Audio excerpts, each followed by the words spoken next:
গেছে কালকে সন্ধ্যার পর একজন দরদি 1020 টাকা পাঠাইছে। আরো একটি দুঃসংবাদ সকলের উদ্দেশ্যে জানাইতেই হয়, আমরা যে ডাচ বাংলা ব্যাংক থেকে ক্রেডিট কার্ড করছিলাম সেটার মাধ্যমে ফেসবুকের পেমেন্ট পাওয়ার জন্য সেটা সেটিং করতে চাইতেছিলাম। ডাচ বাংলা কাস্টম অফিসের সাথে যোগাযোগ করছি, তারা জানাইছে এই কার্ডটি দিয়ে এখন ফেসবুকের পেমেন্ট আনা যায় না, আগে আনা যাইতো। এখন আরো একটি ডেবিট কার্ড করতে হবে, নয়তো ফেসবুক থেকে পেমেন্টের আশা করা যাবে না। আর শরীরটাও বেশি ভালো না, তবুও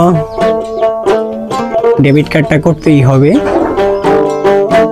আজকে বুধবার গেলগা, কালকে বৃহস্পতিবার, শুক্রবার, শনিবার বন্ধ থাকবে ব্যাংক।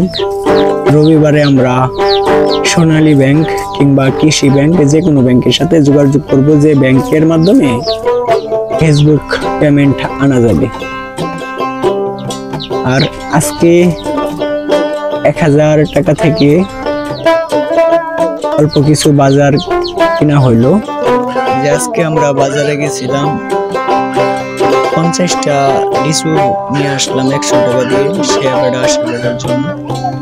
লিচু পাতা চিনা মেনে গেছিল। আর গেছিলাম আসলে মাছ কিনতে, মাছ কেনা হয়েছে 300 টাকা দিয়ে। লিচু 100 টাকা, মাছ 300 টাকা, 400 টাকা, 40 টাকা রাস্তা আসপাস, 440 টাকা, আর 100 টাকা গাড়ি ভাড়া, 540 টাকা আজকের খরচ। জয়